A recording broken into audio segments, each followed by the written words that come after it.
Chronicles of Dren. Echo. Path of the Celestial Night. Episode 2. Months ago, the town of Gale's End welcomed a hero from the stars, Crostalon, who heroically saved the Shattered Mast Tavern from bandits during his first day. His valor not only earned him the town's respect, but also sparked a special bond with Leora, the spirited barmaid of the tavern. Today, as a cool breeze stirs the air, Crostalon is out back, chopping wood for the tavern. Each strike of his axe echoes a commitment to safeguarding this community, his steady efforts providing warmth for the patrons and nurturing his growing connection with Leora. That's the last of it. Should keep us warm for the nights to come. Our very own celestial lumberjack. You know, with all this manual labor, you're starting to look more like a common woodsman than a knight from the stars. Crostalon cracks a small smile, wiping the sweat from his brow with the back of his hand. Even the stars need to ground themselves now and then. But I bet the patrons would appreciate the warmth. They appreciate more than just the warmth, my friend. Have you not noticed? The female patrons have been lingering longer. And it's not just for the ale. Crostalon pauses, a flicker of something unreadable crossing his face. And, speaking of lingering glances, Leora's been getting quite the attention too. Plenty of potential suitors. One might even sweep her off her feet if you're not too careful. Crostalon's expression tenses, the jest hitting closer to home than Zephyr might realize. If Leora finds someone, that's good for her. I'm here to help, not to really stand in the way. Zephyr raises an eyebrow. Come on, Crostalon. For a man who faces cosmic terrors, you're remarkably blind to the terrestrial ones. Or should I say, heart-bound ones? Crostalon opens his mouth to respond, a mix of frustration and resignation in his eyes. Zephyr, No, let me tell you something. I once had a chance at love, with a princess no less, but I hesitated, and the moment passed me by. Crostalon looks at him skeptically, the tension easing slightly. Princess, you say? That's a tall tale even for you. At that moment, Leora enters, her presence like a breath of fresh air. She overhears the last part and chuckles. Oh, not the princess story again, Zephyr. You've been telling that one to every love-struck patron for years. Don't let him fool you, Crostalon. That princess was a barmaid from 2 towns over. But don't mind Zephyr. He's just our local romantic. Zephyr winks at Leora, playing along with the tease. A man can dream, can't he? But dreams aside, Crostalon, you're part of this community, stars and all. And Leora, well, she's more astute than most give her credit for. Leora offers Crostalon a gentle, knowing look. There's a comfort in her gaze, an unspoken understanding. Zephyr's right, you know. About being part of something. And sometimes, we forget to look at what's right in front of us. Crostalon meets her gaze, his conflict evident. But, before more can be said, a patron calls out for Zephyr's attention.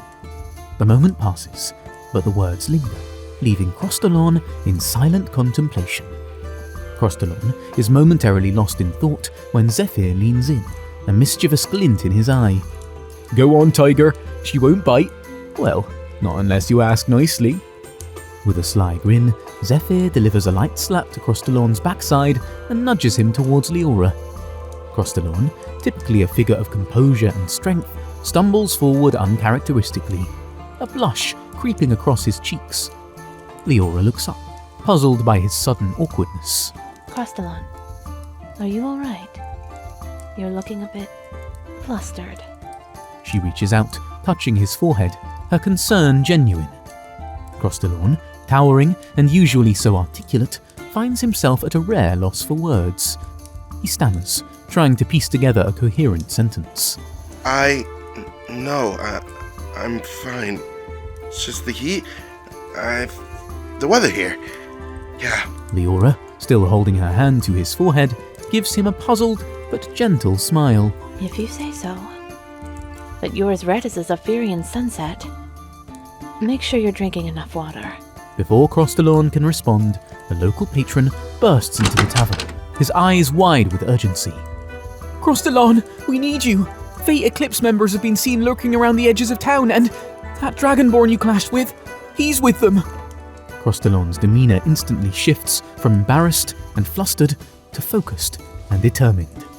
He nods briskly, his previous embarrassment forgotten. Thank you for the warning. I'll go handle it. He quickly grabs his gear, turning to Leora and Zephyr with a resolve in his eyes that had momentarily been clouded by personal turmoil. I need to take care of this. Keep safe while I'm gone. I'll be back soon as I can. Without waiting for a response, Crostalon strides out of the tavern, leaving a bemused Leora and a grinning Zephyr behind. Remember, Tiger, the night is dark, but your light is brighter. Go show them what a celestial night is made of. As the door swings shut behind Crostalon, Leora turns to Zephyr, shaking her head with a laugh. You really enjoy pushing his buttons, don't you? Oh, absolutely. But I think our celestial night needed a little push. Besides, it's not every day you get to tease a star traveler. They share a chuckle, but there's an undercurrent of concern in their laughter. The presence of Fate Eclipse members is no small matter. Yet, there's an unspoken faith in Crostalon, his strength, and in the hope that he embodies for the town and for them. 3 miles from the tavern, the environment grows tense. Crostalon, vigilant, scans the dense tree lines, his senses heightened. The patron, leading the way, suddenly halts, his body trembling. I'm so sorry, Crostalon. They threatened my family. I had no choice but to bring you here. Crostalon's gaze softens, understanding the depth of the man's fear. I understand. You've done what you thought was necessary. Go home and keep your family safe. As the patron scurries away, regret etched on his face, Crostalon turns to face the emerging threat. The bandits, led by the scarred red dragonborn, circle him with menacing intent. Thought you could make a fool of me, Crostalon. This time, you're alone. Crostalon, standing tall amidst the encroaching danger, notices the new scars marring the dragonborn's visage. He readies himself, his resolve unwavering. I was alone the last time, and if I remember correctly, you couldn't beat me. So what's the difference now? The air is heavy with the tension of unspoken threats as Crostalon and the red dragonborn stand apart, the space between them charged with imminent conflict. The forest seems to hold its breath, the usually vibrant sounds of nature muted under the weight of the confrontation. You don't understand what you've started, Crostalon.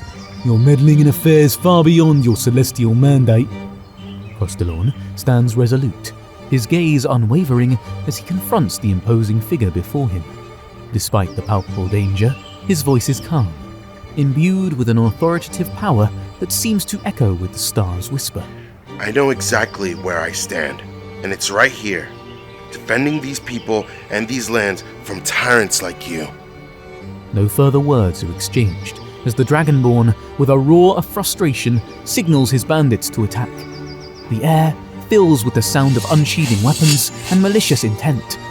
Crostalon moves with an otherworldly grace, his movements a harmonious blend of precision and power. Each strike from the bandits is met with a deft counter, his radiant saber illuminating the shadowy underbrush with arcs of light. He is a dance of justice among the chaos, each move calculated to disarm and incapacitate, not to kill. The bandits, unaccustomed to such a foe, falter under his relentless advance. One by one, they are rendered harmless, their weapons flung far from their reach, their bodies bound in luminous celestial bonds that appear from the very air itself. Crostalon's resolve is palpable, his focus unbreakable as he neutralizes the threat with non-lethal force, his commitment to preserve life evident in every action. Finally, only the red dragonborn remains, his followers incapacitated around him. Rage distorts his features as he charges at Crostalon with a ferocious roar, spewing threats and insults. But Crostalon, the embodiment of calm amidst the storm, meets his charge with a composed strength. The clash is titanic, the sound of colliding forces resonating through the forest. The battle between them is intense, a true test of strength and will. The Dragonborn is powerful, his attacks fueled by hatred and vengeance. But Crostalon's defense is unyielding. he parries each blow with the skill of a seasoned warrior, his celestial energies acting as both shield and lance. In the end, with a swift, decisive movement, Crostalorn finds an opening. He delivers a powerful, non-lethal blow to the Dragonborn's abdomen, winding him, followed by a swift uppercut that leaves the Dragonborn reeling, his face swelling from the impact, a mirror of their last encounter. The dust settles on the forest floor, disturbed only by the heavy breaths of the fallen and the victor. Crostalorn, his presence still radiating the quiet strength of the stars, approaches the defeated Red Dragonborn. The latter, now slumped and weakened from the battle, looks up defiantly, though pain flickers in his eyes. Who sent you? What's coming? The Red Dragonborn, through swollen lips and a bruised ego, smirks with a mix of defiance and resignation.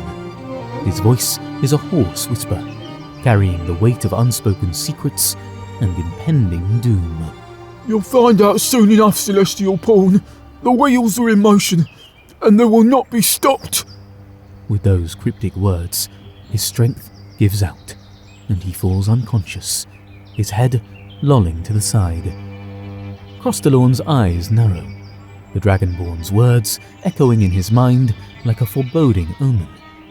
With a sense of urgency, he binds the bandits, ensuring they cannot escape justice this time. After alerting the local guards to the bandits' location and ensuring they are taken into custody, Crostalorn begins the solitary trek back to the Shattered Mast Tavern. The journey is quiet, but his mind is anything but. The words of the Red Dragonborn haunt his every step, a persistent whisper against the backdrop of his thoughts. As the familiar silhouette of the tavern emerges in the distance, Crostalorn's resolve hardens. The encounter has left him with more questions than answers, a puzzle whose pieces are hidden in shadows and whispers of danger. The warm, inviting light of the Shattered Mast Tavern spills out onto the twilight streets, a stark contrast to the shadows that had clung to Crostalorn in the forest. As he steps inside, the atmosphere shifts perceptibly. The patrons, once immersed in their drinks and conversations, look up, their expressions transforming from casual disinterest to open admiration and relief. With a collective surge of energy, the room erupts into cheers and applause. Patrons raise their mugs and shout over one another, expressions of gratitude mixing with tales of Crostalorn's previous feats. It's a hearty, genuine welcome, an acknowledgement of the knight's ceaseless dedication to their safety. To Crostalorn, our guardian star. Saved our asses again, he has. The chorus of appreciation washes over him, but amidst the celebration, Crostalorn's gaze is drawn to a particular sight. Leora, her laughter ringing clear and bright, engaged in lively conversation with one of the patrons. There's an ease to her, a lightness that seems to fill the space around her, captivating those in her vicinity, including the man at her side. Zephyr, ever observant, sidles up to Crostalorn, clapping him firmly on the back, his eyes twinkling with a mix of pride and mischief. Well fought, my celestial friend. You've brought peace to our little corner of the world once more. But remember, not all battles are fought with sabers and shields. The implication hangs in the air, unsaid but clear. Crostalorn offers Zephyr a sidelong glance, a silent acknowledgement of the truth in his words. His frown, slight but telling, conveys the tumultuous mix of emotions stirred by the scene before him. With a deep, steadying breath, Crostalorn strides over to Leora and the patron, the warrior's composure settling around him like armor. His approach is not menacing, but there is a definite purpose in his step, a quiet assertion of his presence. As he nears, Leora's conversation fades slightly, her smile lingering as she turns to greet him. The patron, recognizing the shift in her attention, offers a respectful nod towards Crostalorn, a silent acknowledgement of the knight's status and recent heroics. Good evening, Leora. Seems my return has interrupted an engaging story. His words carry a lightness, a courteous veneer over the undercurrent of his deeper, unspoken feelings. Leora's response is equally gracious, her awareness of the situation, and perhaps of Crostalorn's emotions, reflected in the subtlety of her smile. Not at all, Crostalon. We were just discussing the day's events. It seems your heroics have once again become the talk of the tavern. The patron, sensing the undercurrents between the two, excused himself with a nod, leaving Crostalon and Leora in a bubble of unspoken words and shared history.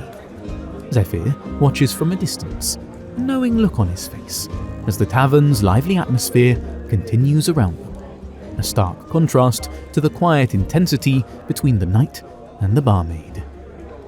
In the lively setting of the shattered mast, surrounded by the everyday cacophony of voices and laughter, a serene space seems to form around Crostalon and Leora.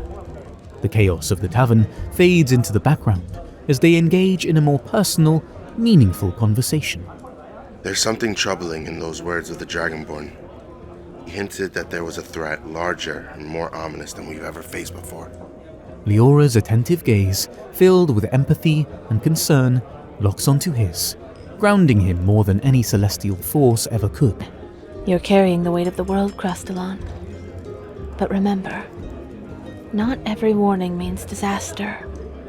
Sometimes, it's just a reminder to stay vigilant. Their surroundings blur further into insignificance as the conversation deepens, the two of them lost in a world of their own, built on trust and mutual respect. In these times of uncertainty, your presence and your spirit, they give me strength. His admission is sincere, laid bare without the veil of duty or the mantle of heroism. Leora's response is gentle. Strength isn't always about facing the battle alone, Crostalon. Remember, we're in this together. The intensity of the moment builds a silent bubble around them, a momentary refuge from their responsibilities, until an abrupt call from a patron shatters the tranquility. Leora, my ale's gone shy. He's avoided my mug. The spell is broken, the cocoon of their moment torn open by the boisterous demands of the outside world. Leora, ever the gracious hostess, offers Crostalon a regretful yet reassuring smile. Duty calls. Even in less celestial forms. Give me a moment. As Crostalon watches Leora tend to the patrons, nursing the bittersweet residue of their interrupted moment, Zephyr approaches with a twinkle of mischief in his eye, carrying 2 mugs. For you, my friend, a special brew I call Regret, with a side of disappointment. It seems to be your preferred flavour tonight. Crostalon gives him a weary look, the hint of a smile fighting against the frustration evident in his eyes. It seems every time we edge closer, there's something that intervenes. Maybe it's a sign. Perhaps it's not meant to be. Zephyr sets the mug down with a clatter, his face turning serious, an uncommon expression for the typically jovial man. You're a celestial fool if you believe that. Since when did Crostalon the Brave start yielding to signs and portents in matters of the heart? Tell me, did your order ever forbid you from loving someone? Crostalon looks away momentarily, the turmoil clear in his eyes. No, but there were warnings. That emotion, love, it could invite darkness if not handled with care. Zephyr, now genuinely puzzled, leans in, his voice a blend of curiosity and concern. What darkness? Crostalon, what are you afraid of? I'm not sure. My master was always vague on stuff like that. He spoke of balance and of the dangers of letting your personal feelings cloud your judgment. Zephyr slaps Crostalon lightly on the back, his usual grin returning, laced with a newfound determination. Well, your master isn't here, and we're not in the celestial realms. We're in Dren, where the heart knows no bounds. Keep your head up, Crostalon. I'll work my magic, see if I can't get you and Leora some quality time without interruptions. You deserve a chance to explore this, without the shadow of old warnings hanging over you. Crostalon gives Zephyr a grateful nod, the weight of unresolved feelings slightly lifted by the bartender's assurances.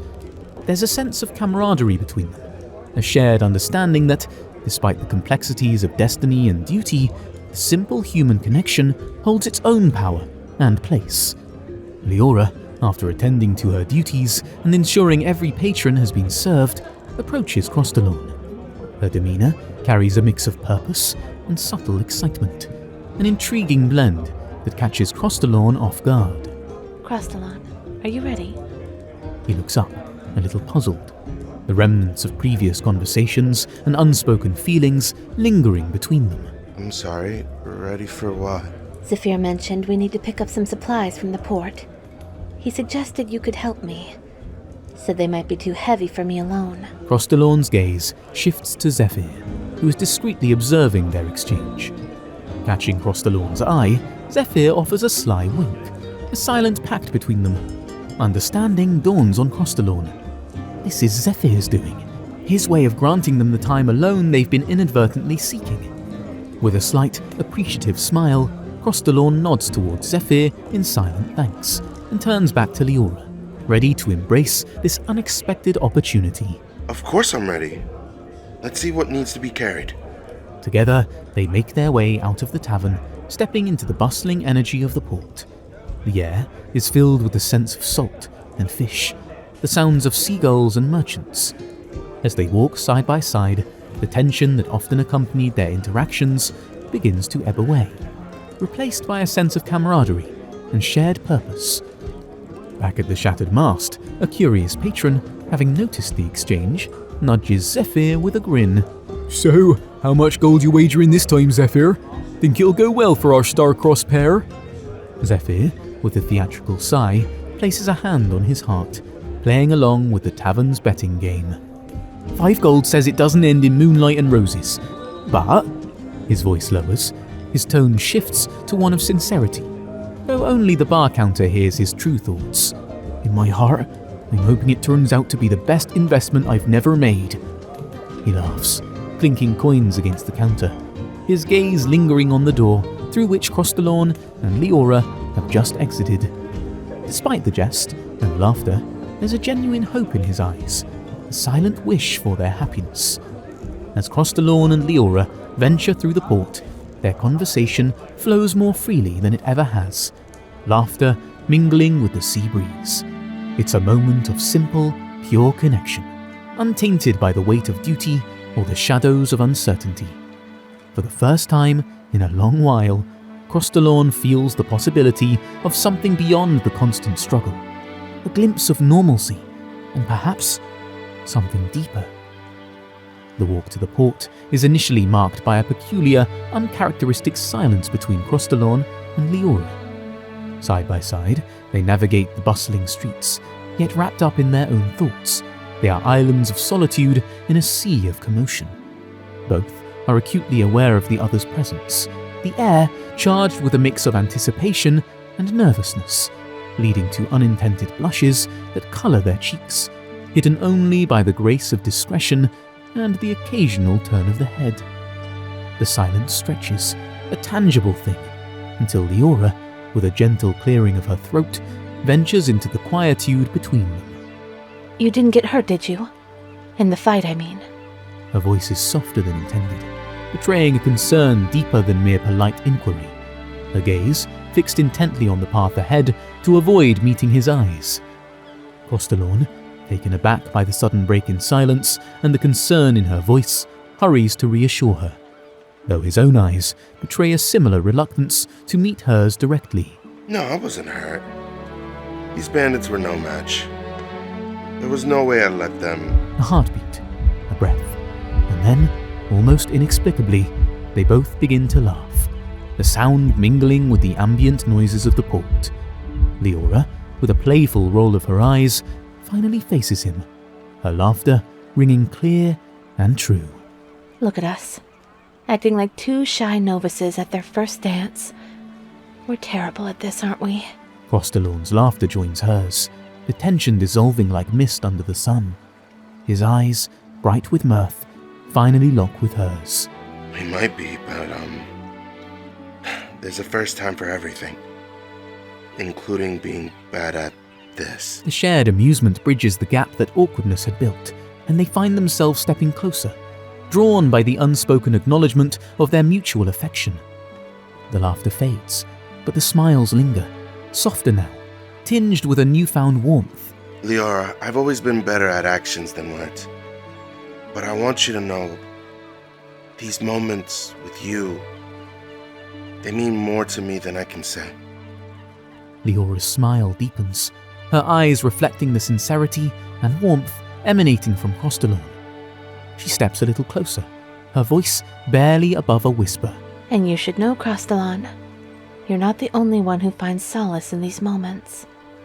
Your courage, your kindness, they've always meant the world to me. The world around them seems to recede further, leaving them enveloped in a bubble of shared vulnerability and unspoken promises.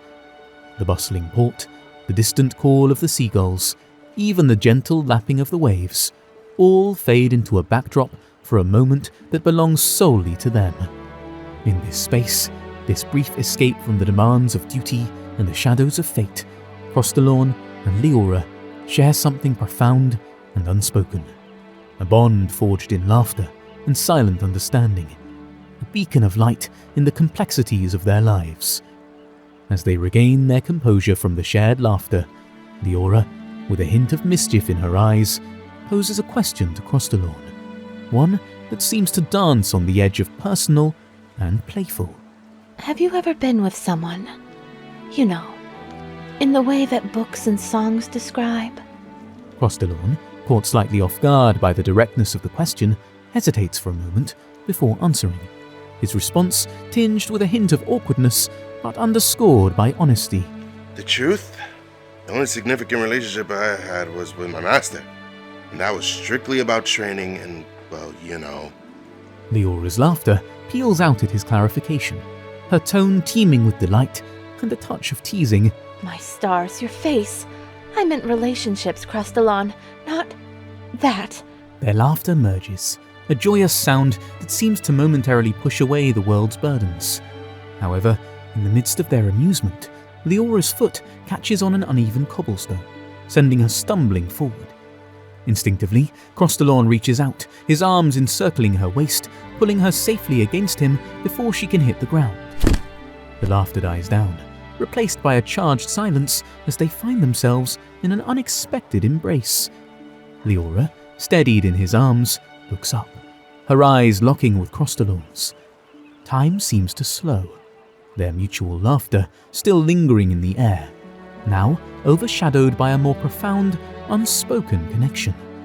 In this moment, the world around them blurs, their surroundings melting away until there's nothing but the shared intensity of their gaze.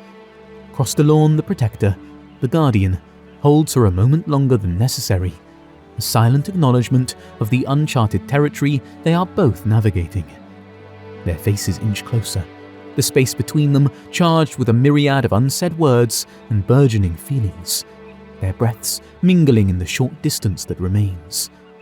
But the moment shatters as a voice cuts through their bubble of intimacy. So, you're the celestial knight I've heard so much about. Startled, they reluctantly pull apart, their eyes parting as they turn to face the source of the interruption.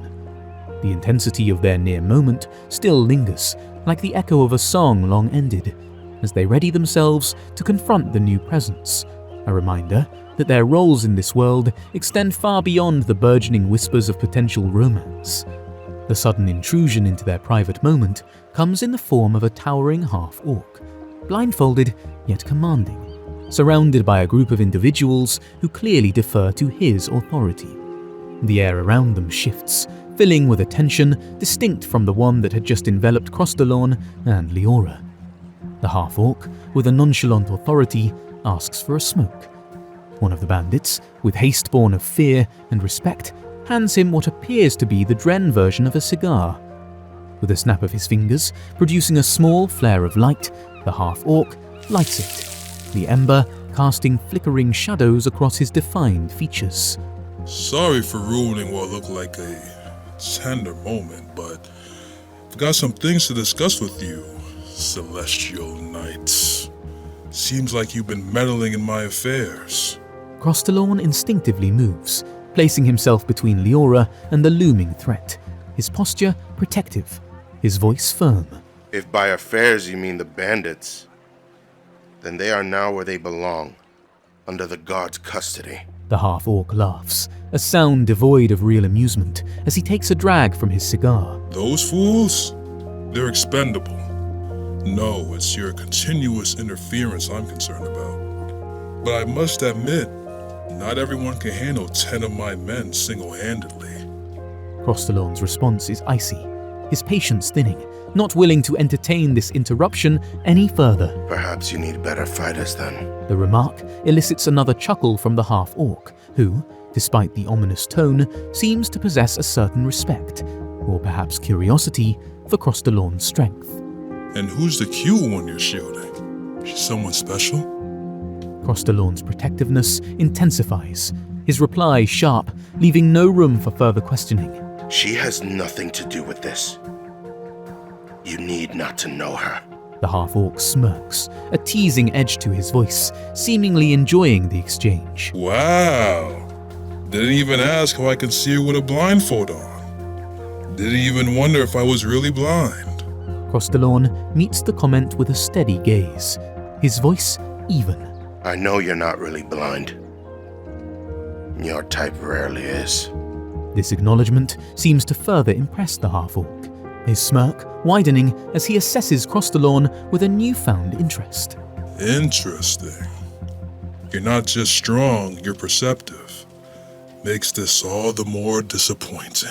Liara, go back to the Shattermast, now! The encounter ignites swiftly, catching Crostalorn off guard as the half-orc lands the first punch. The impact serves as a jarring welcome to a battle unlike any Crostalorn has faced in Dren. With no time to dwell on the surprise, Crostalorn ignites his azure radiant saber, casting an ethereal glow that contrasts sharply with the approaching dusk. The half-orc, unfazed by the luminescent blade, counters with a disarmingly confident stance. Despite the blindfold obscuring his eyes, his movements are precise, unnervingly so, as if guided by an unseen force. They circle each other, the electric tension between them a silent prelude to the imminent clash. When steel meets light, the confrontation is fierce and unyielding. Crostalorn's movements, typically fluid and assured, are met with an equal force that is both unexpected and formidable. The half-orc's counterattacks are relentless, his swordplay not just responding to Crostalorn's moves, but seemingly anticipating them, a dance of instinct and power rather than sight. For Crostalorn, the duel is as bewildering as it is challenging. Accustomed to having the upper hand through agility and celestial prowess, he finds himself reacting rather than controlling, his usual confidence checked by the half-orc's unrelenting assault. The brute force and ruthless efficiency of his opponent's style are a stark contrast to the calculated elegance he's used to facing. Sweat beads on Crostalorn's brow, not solely from the physical exertion, but from the dawning realization of the depth of his opponent's capabilities. Meanwhile, the half-orc appears almost serene in his exertions, his breathing steady, his energy undiminished despite the ferocity of their engagement. It's as though he's drawing on some unfathomable well of strength, his enjoyment of the fight evident in the rare, grim smirk that crosses his features. The duel draws a crowd, the spectacle of their battle overshadowing the typical evening bustle of the port. The clash of metal against the hum of an energy blade becomes the night's unexpected anthem, drawing gasps and murmurs from the onlookers who dare not intervene. Throughout the skirmish, Crostalorn is forced to acknowledge a humbling truth. He has met not just an equal, but perhaps a superior in this mysterious blindfolded warrior. The realization does not weaken him. Instead, it kindles a sharper focus, a burning need to rise to this unprecedented challenge. Yet, beneath the strain of combat and the clash of wills, the question remains unspoken, heavy in the air. Who is this formidable half-orc who stands before him, a warrior of such relentless ferocity and unseen vision? The battle between them transcends mere physical confrontation, evolving into a profound test of spirit and strength. Their weapons meet with a crash that sends echoes rippling through the air. The fight is intense, neither giving an inch, each strike met with an equal force, a perfect storm of might and determination. It's during one of these exchanges, as they momentarily lock blades, the half-orc, with a grin that's both respectful and challenging, decides to introduce himself amidst the heat of battle. In my land, it's tradition to exchange names before a duel concludes. You've earned that much, celestial pain. I am Chandra Ogre of the Ogre clan, proudly from Soshi. Caught off guard by the sudden introduction, but recognizing the honor in such traditions, Crostalon responds with equal gravity, all while parrying a particularly vicious swing. I am Crostalon Jilan, from the planet Artera, in the Sun Republic region. Chandra, momentarily pausing in his assault, tries to process the unfamiliar names and places, his confusion evident despite the ongoing battle. Cross, see what? From planet who? Nah, forget it. Too much to remember. You're Cross to me now, short and simple. He attacks anew, but there's a newfound gleam of respect, or perhaps the thrill of finding a worthy opponent, in his eyes. The duel continues. Their movements a blend of raw strength and refined skill, a testament to their respective backgrounds and training. Despite the confusion over names and origins, their battle rages on. The area around them a blur of motion and light. Each combatant is learning, adapting, and responding to the other's tactics, a silent acknowledgement of the other's prowess. This unexpected clash of cultures and skills under the dimming sky of Dren marks the beginning of a unique and formidable rivalry. The battle escalates beyond mere physical confrontation as Crostalon and Chandra exchange their names, marking a tradition of respect amid the chaos.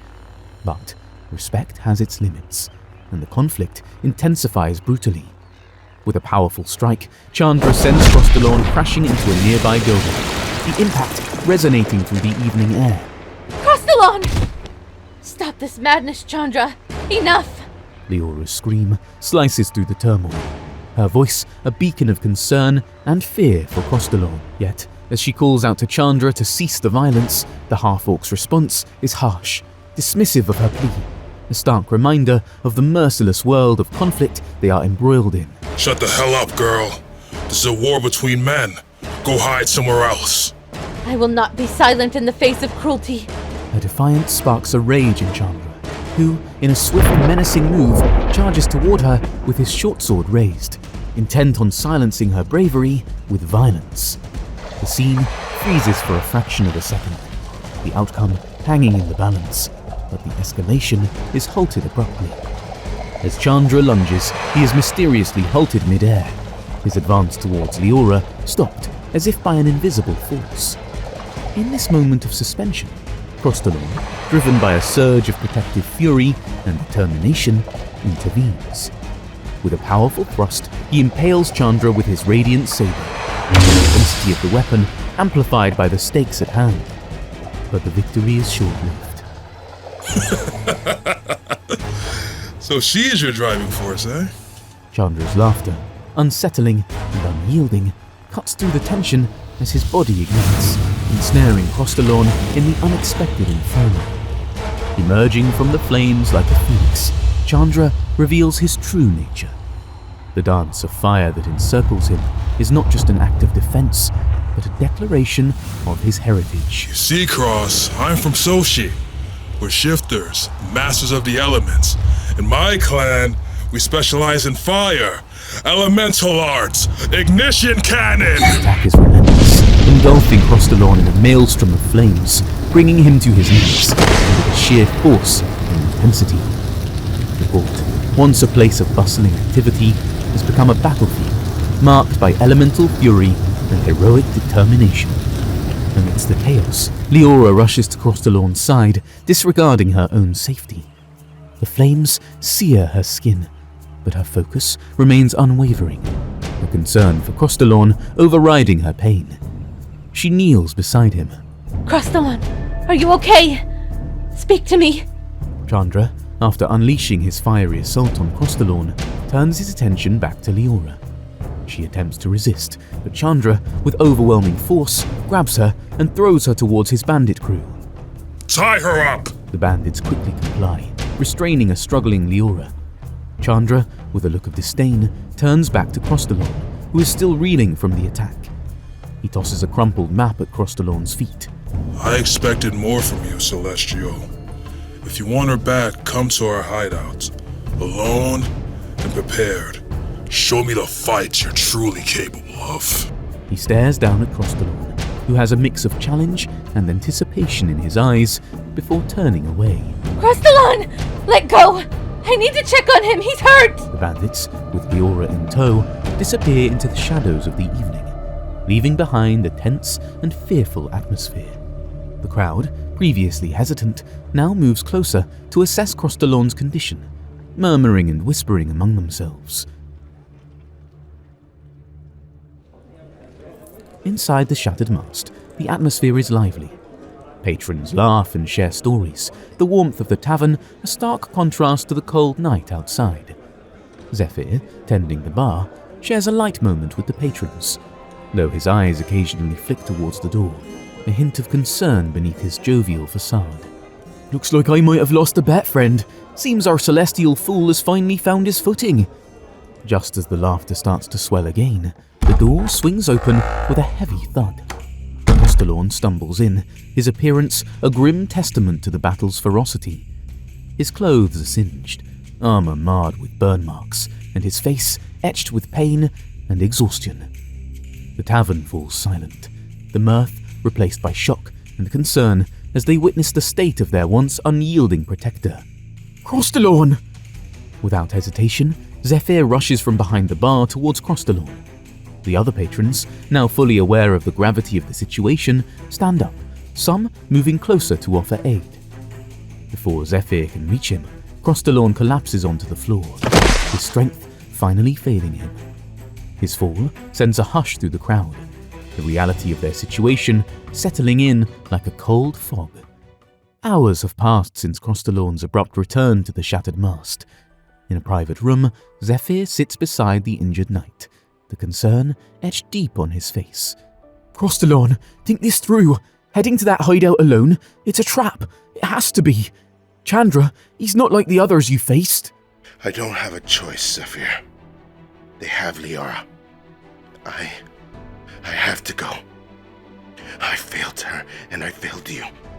I need to make this right. There has to be another way. We can gather the town, form a plan. No. I made a promise to protect, and I let everyone down. This is something I must do, even if it's a trap. Zephyr looks at Crostalon, the resolve in his friend's eyes making it clear that no words can sway his decision. With a heavy sigh, he nods, accepting the inevitable. Then at least go with this. Zephyr steps away for a moment and returns with a set of armor. It's designed to resemble Crostalon's usual robes, but reinforced with protective plates, gauntlets, and a cape. A perfect blend of tradition and protection. He dons the armor, feeling its weight and strength. It fits perfectly, as if it were made for him and this moment. Just come back in one piece, all right? And bring her back. I will. Thank you, Zephyr. With a final nod, Crostalon turns and strides out of the room, his new armor a silent testament to the blacksmith's skill and Zephyr's concern. The door closes behind him with a soft click, leaving Zephyr alone with his thoughts and fears. The scene unfolds in a dimly lit, spacious cavern, repurposed into a hideout. Bandits move about, their attention occasionally drifting to their leader, Chandra, who sits upon a makeshift throne, exuding an aura of dangerous calm. Suspended 15 feet above the ground, Leora dangles, her attire bearing the mark of her struggles, her face set in a defiant glare. What's your plan, Chandra?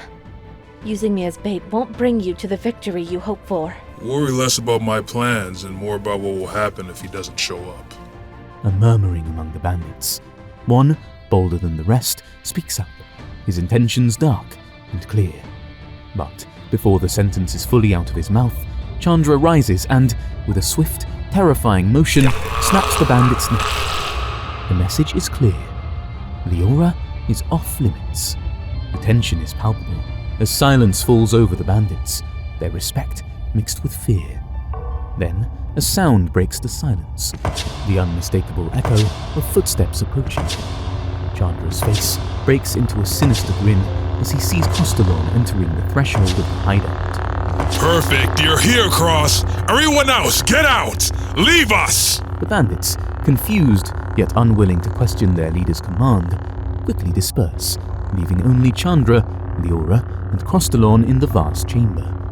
The air is charged with anticipation, the showdown between the Celestial Knight and the Elemental Warchief about to unfold. The chamber, once filled with the presence of the gang, now hosts a tense standoff between Crostalon and Chandra, with Leora, suspended and vulnerable, adding to the stakes. Chandra addresses Crostalon with an unexpected sincerity. You're special, Crostalon. You're just like me. I am nothing like you, and I will never be. Chandra, unshaken, continues, revealing a sliver of his past. You think I was born a bandit? No, my people have been hunted for our gifts. I had to adapt. You, Crostalon, you fight like an animal cornered, revealing true strength when most desperate. He gestures towards Leora, using her as an example. That girl, she is the proof. In her presence, your true fangs come out. Keep Leora out of this! Let her go! This is between you and me! Chandra shakes his head, a sly grin spreading across his face. But I need you to fight as if her life hangs in a balance. Because it does. In a swift motion, Chandra utilizes his shifter abilities, igniting the cavern with a ring of intense flames. The area is engulfed, smoke rising, surrounding Leora, who, although not touched by flames, is now obscured by the thick smoke. Leora! Harnessing his celestial power, Crostalon disperses the smoke around Leora, ensuring her safety from the immediate threat. But Chandra, seizing the moment, strikes. Anticipating the move, Crostalon counters with his free hand, sending a forceful push that sends Chandra reeling back. Chandra regains his footing after being repelled by Crostalon's forceful push, his laughter echoing off the cavern walls, mocking yet impressed. You know, if I didn't know any better, I'd say you would also have the gift. Crostalon, momentarily confused by Chandra's comment, quickly refocuses on the task at hand. With a practiced motion, he throws his radiant saber, slicing through the chains that bind Leora, catching her in his arms as they fall. He attempts to shield her from the suffocating smoke, his concern evident. However, Chandra is quick to capitalize on the moment, striking with his short sword. Crostalon manages to block the attack, but the force sends him staggering backward while still holding Leora. Are you all right? Stay behind me. I won't let you get hurt. He senses another attack coming, a massive fire blast from Chandra aimed directly at them. With no time to spare, Crostalon dodges, pulling Leora away from the Inferno's path, ensuring her safety above all else. The battle intensifies as Crostalon faces Chandra once more. This time, a flurry of blows is exchanged, their weapons clashing in a storm of light and fire. The saber and the short sword meet with a symphony of sparks, each combatant pushing their skills to the limit. Despite the ferocity of their duel, neither seems to gain the upper hand, their movements a blur of desperate determination and raw power. The battle between Crostalon and Chandra escalates as they exchange powerful blows. Chandra, with surprising agility, lands a gut punch on Crostalon, lifting him off the ground. Not one to be outdone, Crostalon retaliates mid-air with a counter-strike, bringing both of them crashing back to the earth, impact sending tremors through the cavern. I've been waiting for a challenge like you. I wasn't looking for one. Chandra, undeterred by the exchange, launches into a philosophical taunt. You'll see, Crostalon. Stick around Dren long enough and it corrupts you. Makes you one of its own. You'll be no different. I am nothing like you or this planet's darkness. Ignoring Crostalon's defiance, Chandra uses his shifter speed to dart towards an unsuspecting Leora. Crostalon, anticipating the move, rushes to intercept, their movements a blur of desperation and resolve. As they meet, Crostalon notices Chandra's blindfold has been removed, revealing his eyes, a striking crimson with two dark pits, an eerie mirror to Crostalon's own celestial gaze. They are not just eyes, they are a window into the depth of Chandra's power. These are the source of my gift, Crostalon. My eyes of ascension. They see more than just the physical world. Crostalon, taken aback by the revelation, steadies himself. realizing the depth of the challenge before him. The fight is not just physical, but a battle of wills and powers beyond the ordinary. Chandra stands before Crostalon, his demeanor shifting between admiration and hostility. His eyes exude an aura of newfound power. You, Crostalon, have helped me evolve. In this short encounter, you have become more than an adversary. You become a brother in arms. You're delusional. Ignoring Crostalon's denial, Chandra's eyes shift again. A swirl of energy forms, marking a significant change. He mimics Crostalon's technique, launching an eldritch blast that sends Crostalon staggering backward. This doesn't have to end this way! We can all leave here alive! But Chandra is relentless, focusing on Crostalon. He performs his elemental dance once more, releasing another ignition cannon. Crostalon, in defiance, answers with his own eldritch blast. The two forces collide, creating a maelstrom of energy at the center of the cavern. In a desperate attempt to overpower Crostalon, Chandra activates his Eyes of Ascension, doubling the ignition cannon's force. Combined power overwhelms Crostalon, the fire consuming him as he cries out, the intensity of the blaze echoing throughout the cavern. As Chandra, confident in his imminent victory, strides toward the fallen Crostalon, he suddenly staggers, a sharp pain erupting in his back. He looks down in disbelief to see the tip of a blade protruding from his abdomen. He turns slowly to find Leora behind him, tears streaming down her face, but resolved in her actions. You made me do this. Chandra, fueled by anger, strikes Leora down. His words, however, cut deeper than the physical blows he delivers. You're wrong. Dren isn't all darkness. It's given me a family, friends, and it's given me Crostalon. Someone I care for deeply. Someone I love. Chandra, scorn in his eyes, mocks her belief in love, dismissing it as a weakness. Love? In this forsaken place? Poor naive girl. Dren devours the weak. Love is but a fleeting dream here. He steps closer, his voice dripping with contempt. A family? Friends? They're just bonds waiting to be broken. And Cross, a celestial knight fallen from grace, deluded by a false sense of duty. You think he can change anything? You think your love will save you? He pauses, his smile venomous. There is no room for love in the hearts of warriors. It's a distraction, a weakness. In Dren, there is no fairy tale land. It's a battleground for survival where only the strongest thrive. You're living a fool's dream. His words are designed to wound, to shake her resolve by attacking the very beliefs that give her strength. Chandra stands back, watching for any sign of her spirit breaking, ready to use her hope as a weapon against her. Leora, despite the pain and the precarious situation, musters her strength, her eyes burning with an unwavering light as she addresses Chandra's mockery. You see the weakness in love because you've never been strong enough to feel it. Dren hasn't devoured me, nor will it. It's people like you who misunderstand its heart. You mock family, friendship, and love because you're afraid of them. You've given up on them, thinking strength only comes from solitude and fear. But you're wrong, Chandra. It's love and bonds that make us stronger, that make us fight harder. She straightens herself as much as she can, her voice growing stronger. Her gaze pierces directly into Chandra's.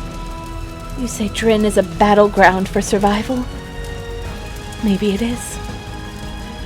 It's also where I found people worth fighting for, worth living for. And Crostalon, he hasn't fallen from grace. He's risen above it, above the cynicism and despair that have consumed you. With a challenging smile, she finishes. And that's why you'll lose, Chandra. Because while you fight for yourself, we fight for each other. And there's no stronger force than that. You think you've seen what Crostalon is capable of? Just wait. His light outshines your darkness. As Chandra is about to strike Leora, it is cut short as a massive force sends him flying backward. He regains his composure, only to meet Crostalon, who stands protective and enraged, his saber held in a stance of finality, a clear signal that the end game has begun. I'm done with you, Chandra. Their blades clash once more, the tavern echoing with the sound of their final confrontation. This time, Crostalon's strike carries the full weight of his celestial power, an eldritch blast reinforcing his swing. Chandra, still weakened from his previous exertion and unable to replicate his defensive moves, fails to dodge. The saber cuts across Chandra's chest, a critical hit that leaves the war chief staggering, his shock mirrored in his fading eyes. I knew you had it in you. Now, let's see. But Crostalon, fueled by a mix of righteous fury and concern for Leora, cuts him off. He lifts his hand, a dark energy emanating from his palm, encircling Chandra's throat, cutting off his words and his air. Crostalon, his celestial powers at their peak, holds Chandra suspended in the air, his voice cold and determined. I'll make sure you choke on your words and actions. I'll watch as your life fades away from your eyes. Chandra, taken aback by Crostalon's harshness, sees a reflection of his own darkness mirrored back at him. But before Crostalon can act on his words, Leora intervenes. Crostalon, stop! This isn't the way. We need to leave this place. And you... I need you to come back to me. She reaches out, her touch gentle yet firm, her eyes filled with a plea for passion and sanity. Crostalon, locked in her gaze, feels a calming warmth, a stark contrast to the fury consuming him. Slowly, the tension leaves his body. He lowers Chandra back to the ground and even goes so far as to heal the worst of his wounds.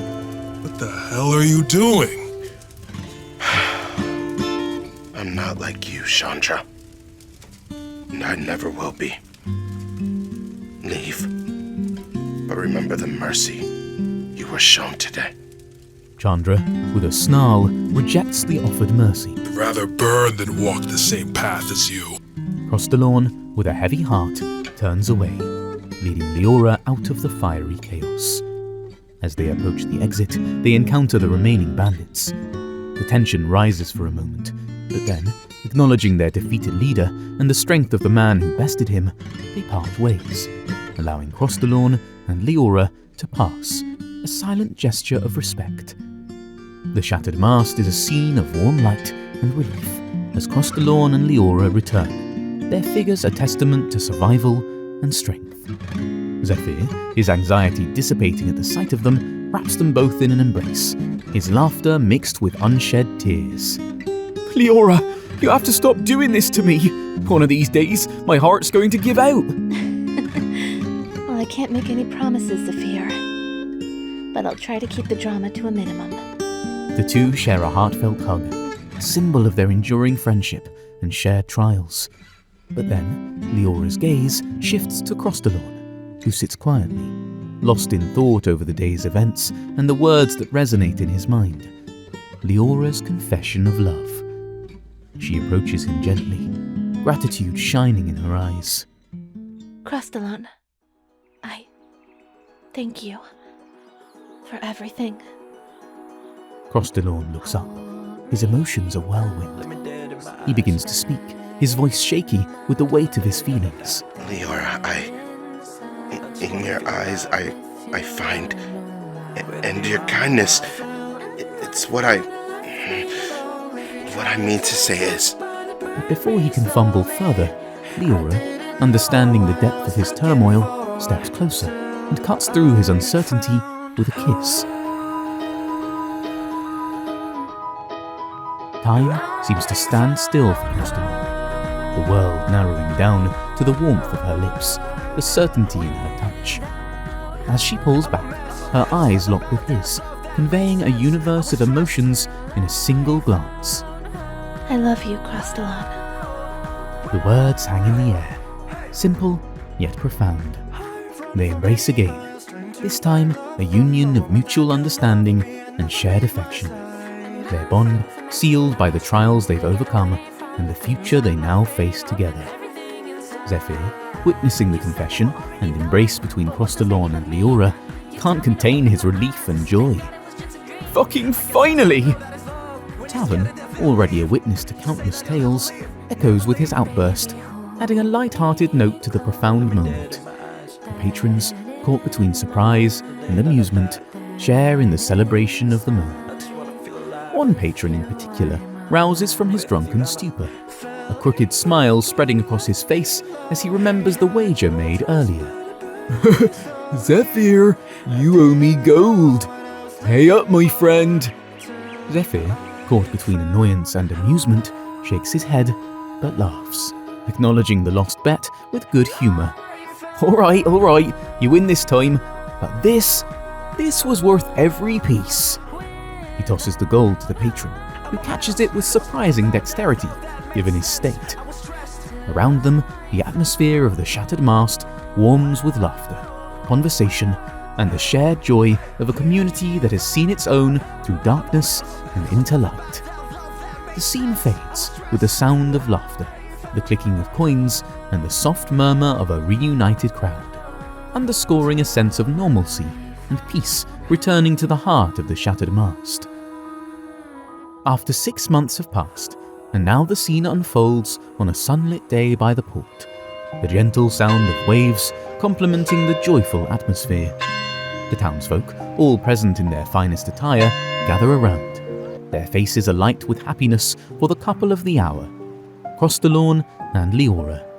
The wedding is in full swing, the port transformed into a picturesque scene straight out of a storybook. As the ceremony concludes and the festivities begin, Zephyr, the best man, is caught in a moment of overwhelming emotion. I can't believe it's happening. After everything. Some of the townsfolk, and a few close friends, chuckle and pat him on the back, offering a mix of comfort and light-hearted teasing. Zephyr, come on, man. Get it together. It's a wedding, not a funeral. Yeah, let's see that famous smile, bartender. Today's a day for joy. Zephyr, trying to compose himself, wipes away his tears and takes a deep breath, trying to live up to his role as the best man. You're right. But wait till you see what I've arranged for them. If anything can make this day even more perfect, it's this. He signals towards the entrance. Enter a tiefling bard with striking red skin and stark white hair, carrying an instrument that gleams under the sun. The crowd hushes in anticipation as he steps forward, offering a bow to the newlyweds. Congratulations, Crostalon and Leora. I'm Zaxapar, at your service. Zephyr promised you the best, and I'm here to deliver. Music, after all, is a kind of magic. With a flourish, he begins to play, his fingers moving with a wizard's skill, weaving melodies that seem to touch the very soul, enhancing the joy and the beauty of the moment. The guests are mesmerized, the music enveloping the port in an aura of enchantment and celebration. Zephyr, now with a proud, tear-stained smile, leans into Crostalon and Leora. See? Told you. The best for the best. And I managed to get him before his big performance back home. I never doubted you, Zephyr. Thank you, truly, for everything.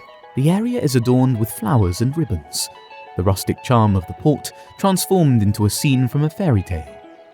At the center of it all, Crostalon and Leora, hand in hand, share a dance that seems to encapsulate their journey. From turmoil to peace, from solitude to love. I never thought I'd find someone who would change my world the way you have. And I never believed I could find peace and purpose as I have with you. Then let's promise each other this, to build a future together. Not just for us, but for all those we can help. A future filled with love, hope, and endless possibilities. I promise, Leora, to fulfill our future with an endless stream of love. Together, we'll create a sanctuary, strong enough to withstand anything that comes our way. And let our hearts be the compass, yielding us the future where love is our strongest bond. With you by my side, I fear nothing. This is our vow, our forever. They move together in harmony, their dance a silent testament to their shared journey. As the dance comes to an end, Crosstalawn's gaze drifts beyond the crowd, catching sight of a figure in the distance, a half-orc who offers a nod, a silent acknowledgement of respect and farewell, before disappearing in a flash. Leora, noticing the shift in Crosstalawn's attention, gently guides his gaze back to her, pulling him into another dance, reminding him that they are now in a world of their making. Stay with me, here and now. Our story is just beginning. He nods, any remnants of concern fading away as he loses himself once again in the moment, in the dance, and most importantly, in the love they share. As they continue to dance, the camera pulls away, capturing the joyous occasion, the bustling townsfolk, and the serene backdrop of the port, and the soft sounds of the sea fades to black, marking the end of an unforgettable chapter and the beginning of a new journey for Crosstalawn and Leora.